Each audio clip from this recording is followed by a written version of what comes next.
بعظيم الإحسان شديد العقاب عليم العذاب سريع الحساب عزيز السلطان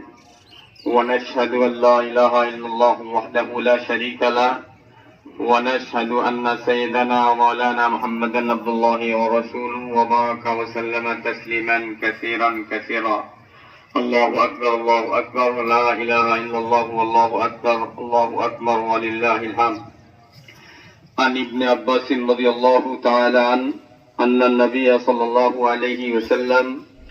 صلى يوم الفطر ركعتين لم يصلي قبلها ولا بعدها الله أكبر لا إله إلا الله الله أكبر ولله الحمد. وعن أنس رضي الله تعالى عنه قال كان رسول الله صلى الله عليه وسلم لا يغدو يوم الفطر حتى يأكل تمرات ويأكلهن بترا الله أكبر لا إله إلا الله الله أكبر ولله الحمد.